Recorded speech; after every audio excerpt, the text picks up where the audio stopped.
Welcome to another episode of My Weird Prompts, an AI-generated podcast featuring the random prompts of Daniel Rosehill as answered by a revolving cast of friendly AI characters. Join us for deep dives into AI, technology, and whatever other random thing Daniel finds fascinating today. Subscribe on Spotify or your favorite podcatcher. Now, today's episode. This episode was generated using artificial intelligence. Please verify facts. Hi there, Herman and Corn. Would love to discuss today a social issue that's very much du jour in Israel at the moment and in Jerusalem, and that is the topic of high-rise construction. It's become divisive for the reason that, well, I actually think it's a lightning rod for controversy for a few reasons. One of them is that if you think about Jerusalem, and we'll try to go beyond this local context, but let's start with it. If you think about Jerusalem, you might imagine a man in sandals, or the Western Wall, or any of the religious sites. And of course, the old city of Jerusalem is just this incredible confluence of the three monotheistic faiths. But if you were to come to the city today for the first time, you'd probably be struck firstly by the number of high-rises. Not just the number of high-rises that are already there, but the number of high-rises that are going up. And it seems to be just happening at a crazy pace every time I go to a certain part of the city, like the bus station area. I almost feel like I've stepped into a computer game. I don't recognize streets I've been walking on for many years because the skyline has been completely changed, and you kind of find yourself wondering, well, how did those buildings just go up in the last few months? So the reason that it's one of the reasons that it's a big source of dispute in the city, I would say, is that first reason, which is the aesthetic reason. My wife is an architect and has strong feelings about urban planning, and she makes the case that high rises are not very efficient at the end of the day, which I have a hard time understanding because I just see big buildings and I think, well, that's a great way to house a lot of people. But for the unschooled people like me who don't know much about urban planning and that, maybe we'll keep that question for another day. But that's the first reason, is people don't like the aesthetic. They think that Jerusalem should be low rise. That's the way it's been. It's a religious city, and they don't want to see it turned into New York or whatever. I guess that's one issue. The second one is, I think, a much more socially targeted issue, which is that by and large, these apartments are being developed and marketed as luxury apartments. And the Jewish religious calendar is a popular time, sets the pace for a lot of Jews who are overseas in the diaspora to come and visit Israel. They might have family, and they will frequently visit just for these holidays. And the rest of the year, these apartments are kind of lying basically empty.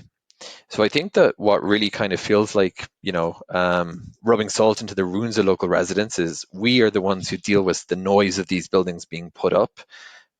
We can't afford to live in them frequently because the income disparity between, I guess, people in Israel, Jerusalem isn't a hugely prosperous city, and overseas can be significant. So these new buildings may be totally out of range for local residents who are living here their whole lives and paying tax. And the people who do end up living in these places that many of us can only dream of living in actually only spend, a month or two a year, and may even then rent them out for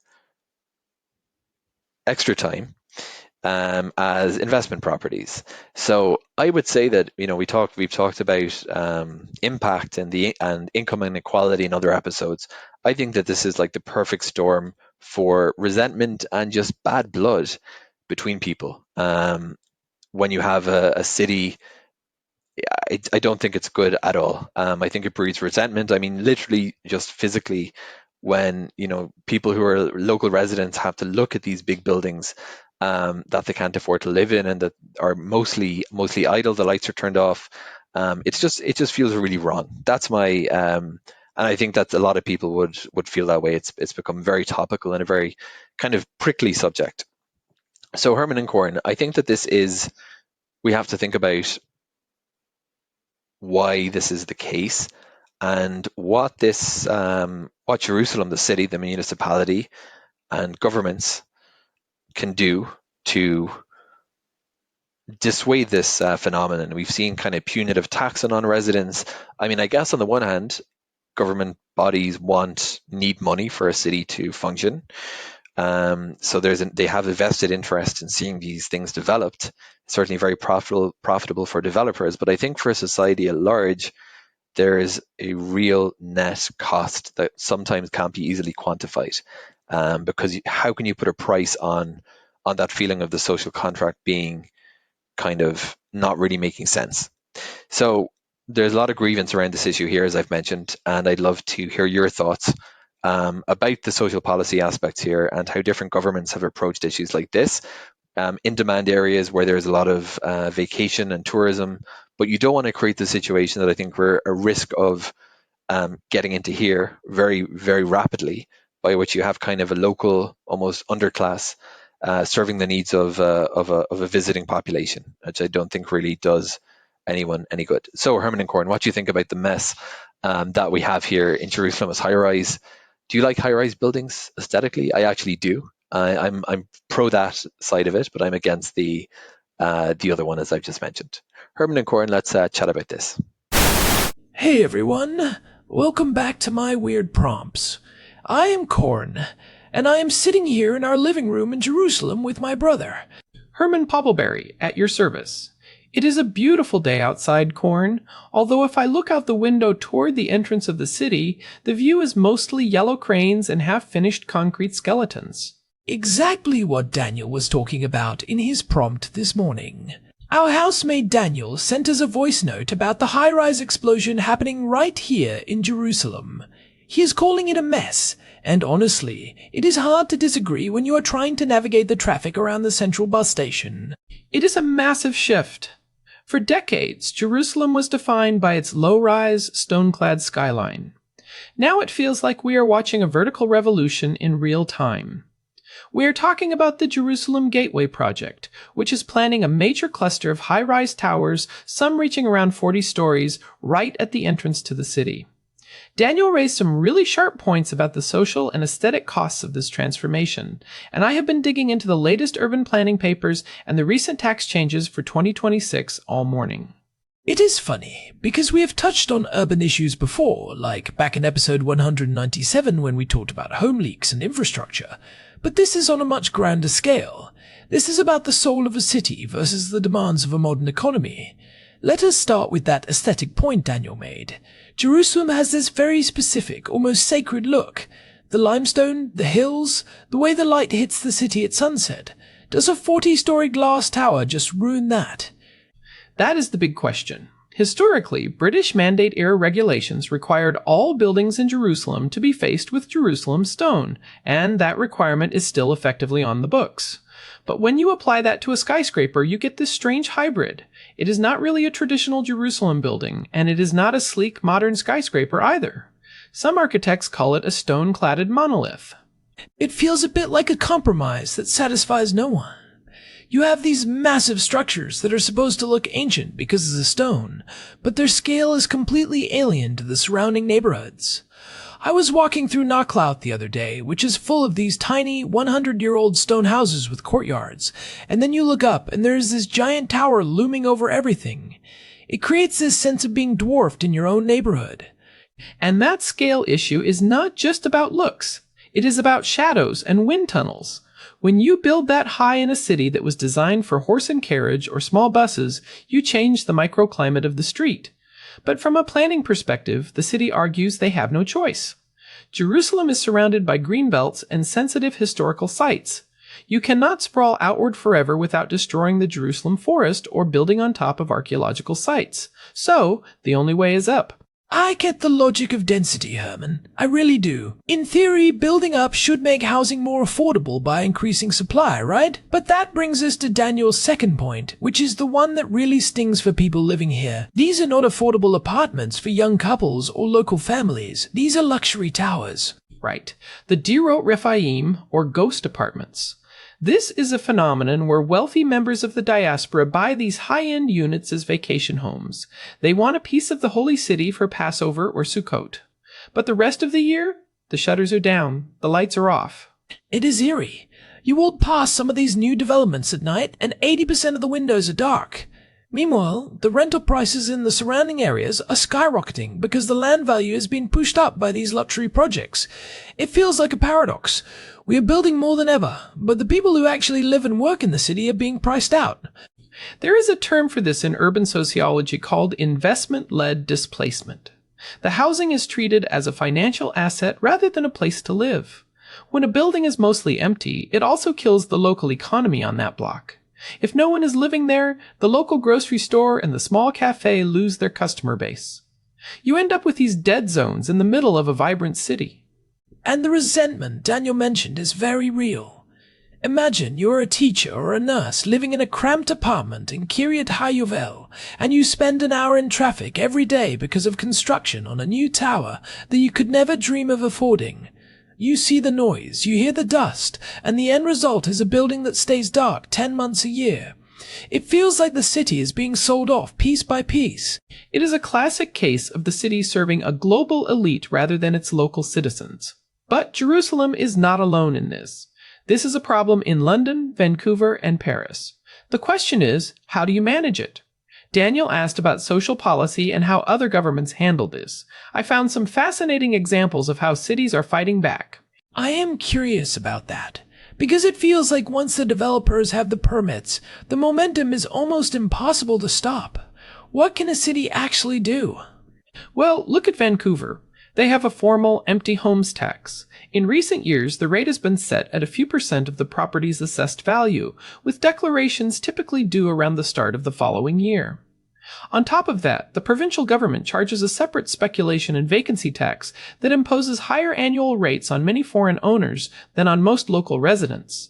A yearly tax of a few percent of the value of a luxury apartment. That is a massive amount of money. Does it actually work? It has had a measurable impact. Vancouver reported that the number of vacant properties dropped significantly in the first few years. More importantly, it generated hundreds of millions of dollars in revenue that the city specifically earmarked for affordable housing initiatives. So even if the wealthy owner keeps the apartment empty, they are essentially subsidizing a home for someone else. That seems like a fair trade-off. What about Jerusalem? I know there's been talk of a double Arnona tax. Has that actually been implemented? The Israeli government did pass regulations allowing municipalities to charge double the property tax on apartments that are defined as empty for at least 9 months of the year. Jerusalem has used this, but the problem is the definition of empty. It is often based on water or electricity usage. If an owner leaves a few lights on a timer or has a management company flush the toilets once a week, it can be hard to prove the place is vacant. However, as of early 2026, Israel is rolling out a major Arnona reform that is expected to significantly raise property tax bills for many apartments in Jerusalem, with the sharpest increases likely to fall on some older units. So it becomes a game of cat and mouse. It seems like you need a more robust system, something like the Vancouver model where the burden of proof is on the owner.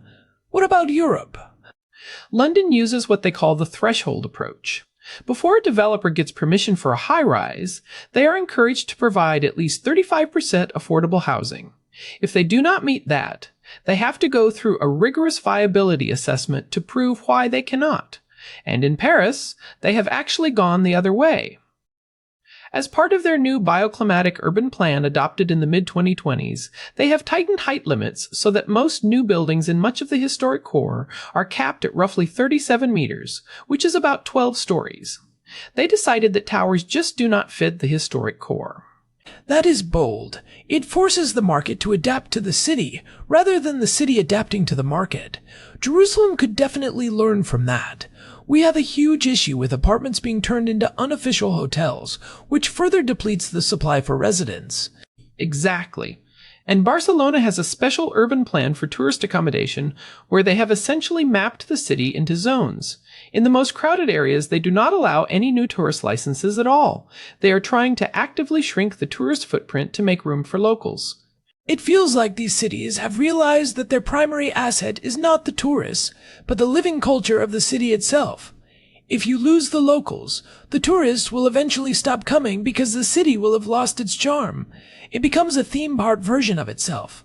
That is the danger for Jerusalem. People come here for the history and the atmosphere. If that atmosphere is replaced by generic glass towers and empty streets, the very thing that makes the city valuable disappears. It is a form of economic cannibalism. So, if we were the mayors of Jerusalem for a day, what would we do?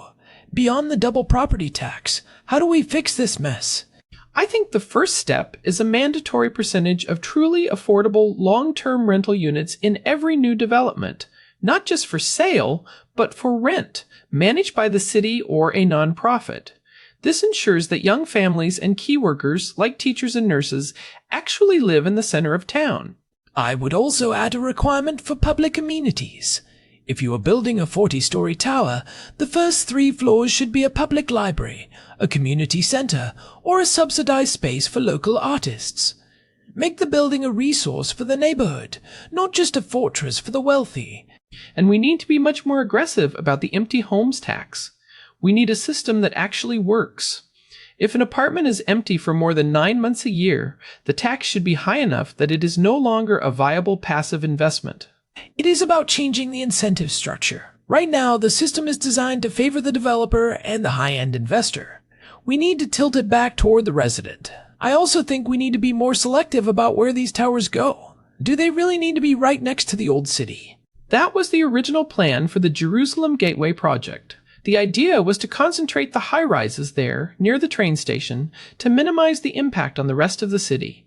But the problem is that once the height limits are broken in one place, every developer wants an exception for their project in another neighborhood. It is a slippery slope. It really is. And once a tower is built, it is there for 100 years. You cannot undo it easily. It is a permanent change to the landscape. I think that is why the controversy is so heated. It feels like a loss of control for the people who live here. There is also a psychological aspect to it. Jerusalem is a city of memory. When you change the physical environment so drastically, you disrupt people's connection to their own history. It is a form of architectural gaslighting. That is exactly what Daniel said. He felt like he stepped into a computer game. The familiar landmarks are gone, replaced by these generic structures. It is a very disorienting experience. I will say one thing in defense of density, though. From an environmental perspective, building up is better than building out. If we want to preserve the hills and forests around Jerusalem, we have to live closer together. But density without community is just a warehouse for people. We need to figure out how to do high-rise living that actually fosters social connection. That is the challenge. How do you build a vertical neighborhood? Maybe the answer is in the design. More shared spaces, more communal gardens, more ways for people to interact. But that costs money and takes up space that developers would rather sell as luxury square footage. It requires strong regulation. The market will never do that on its own. The market wants to maximize profit per square foot. The city's job is to protect the public interest, which includes things like social cohesion and historical character. It feels like the balance is currently skewed way too far toward the market. But as we have seen in cities like Vancouver and Barcelona, it is possible to fight back. It just takes political will and a clear vision for what the city should be. And it takes residents who are willing to speak up. The backlash in Jerusalem is growing. People are starting to realize that the skyline belongs to everyone, not just the people who can afford the penthouse. I hope they listen. Because I would hate to see Jerusalem become a city of ghosts. It is too vibrant and too important for that. Well said, Corn. I think we have covered a lot of ground here. From the aesthetics of stone cladding to the economics of empty homes and the global policies that could help. It is a complex issue, and there are no easy answers, but talking about it is the first step. I am glad Daniel sent this in. It is something we see every day, but do not always take the time to analyze. Exactly. It is the background noise of our lives, but it is actually the story of our city's future. Before we wrap up, I want to remind everyone that if you are enjoying these deep dives, please leave us a review on your podcast app or on Spotify.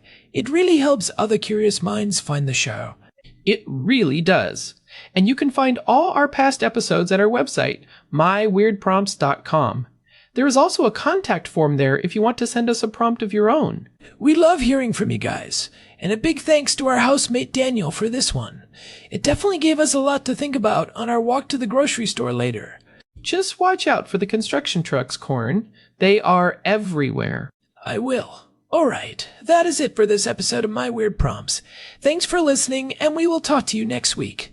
Until next time, keep asking those weird questions. Take care, everyone. Bye. Bye for now. So, Herman, do you think we will ever live in one of those towers? Honestly, Corn, I think I would miss the garden too much. And the stairs. A donkey needs a bit of a workout, you know. Fair point. I'm happy right where we are. Let us go see if Daniel wants to grab some hummus.